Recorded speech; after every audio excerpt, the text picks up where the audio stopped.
Good morning, everyone. Dr. Vicky here, speaking to you, along with Charlie from the Seeds of Transformation Healing Center. Today is Saturday, the 3rd of May, and the moon is in Cancer right now. But in about a half hour, at 7:29 a.m. here on the east coast of the U.S., it will move into Leo. So the moon in Cancer is pretty emotional. Lots of feelings. Cancer, this is the last couple of days.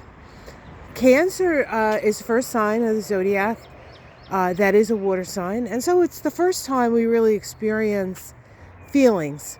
And we don't always know what to do with them. Believe it or not, Cancers don't always know what to do with their feelings. They need to digest them. And so there's been a lot of digesting over the last couple of days. And once the moon moves into Leo, it kind of knows what it's feeling. And now you're going to hear it, because Leo is the sign of creative self-expression.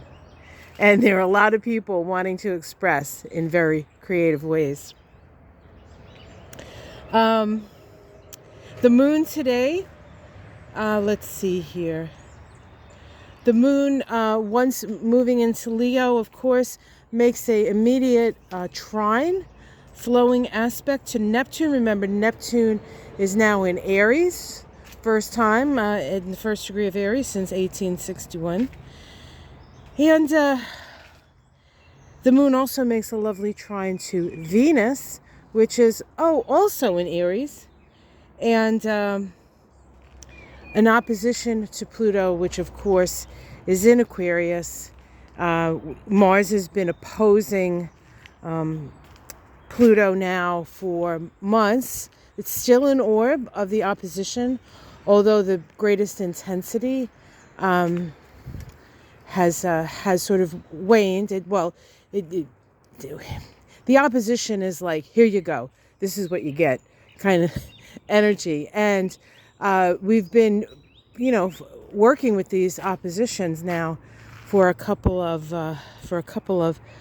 months. The first one happened right before the election. That one actually occurred in Cancer and Capricorn, and then Pluto moved into Aquarius, pretty much, for good, and Mars into Leo, and then Mars decided it was time for its retrograde. And so we had a second opposition, and that happened on I think the 2nd or 3rd of January. Remember the exploding Tesla truck? Mm-hmm. And then a few days ago, we had the last opposition of Mars and Pluto. And oppositions are about fruition, and so a fruition cycle has happened, and now it's up to us to take the fruits of that understanding and integrate it into society. So we have a lot of work to do still, which is okay, but a lot of the tension in that aspect has it's a tension of what's going to happen. Is done because it happened. Now we have to deal with it. Okay. So I went through that whole diatribe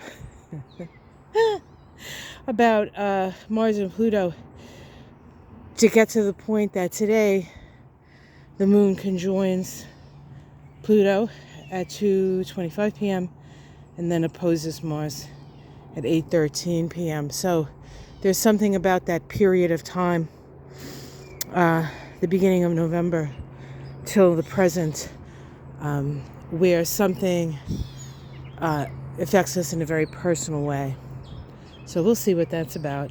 But we do have Pluto just about ready to stop moving in the sky and start moving backwards. Now, Pluto moves very slowly. So for all intents and purposes, Pluto's just been sitting there. And Pluto is power. And, it asserts its power, but then as it slows down to almost nothing and then backs away, we can actually see that in the world as people who were, Pluto can be quite the bully bullies. And then now Pluto is sort of losing its power. We do have to know that it's going to go over.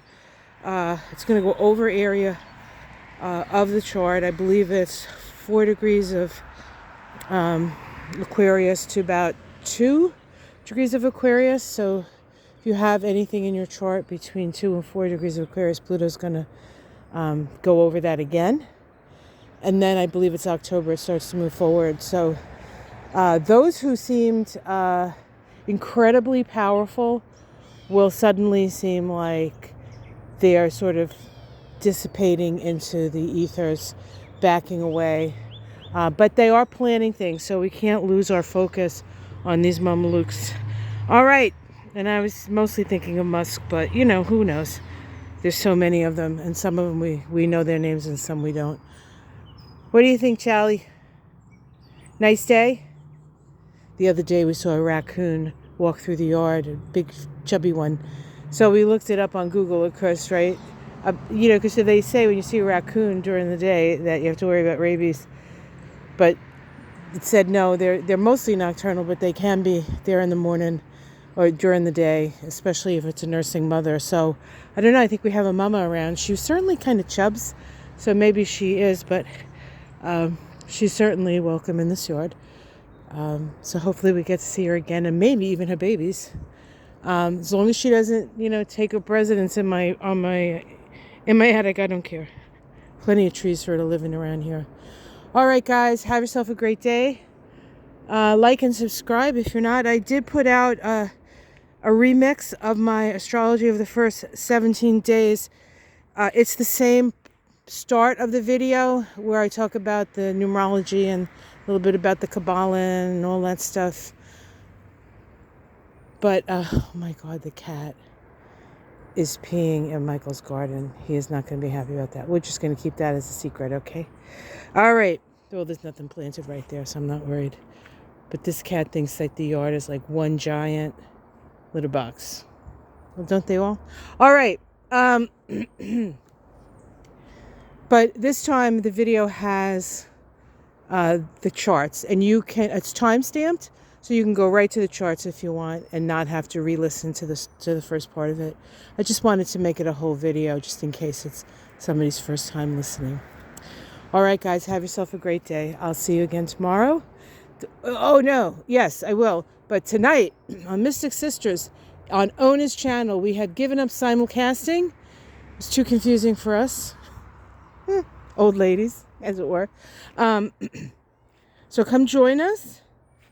I'm not sure what we haven't discussed the theme yet, but check out Ona's channel. I'm sure she's going to put something up about that. Okay, guys, take care. Oh, the sun's coming up. Let's leave it at that. Yes? Take care, everyone. Namaste.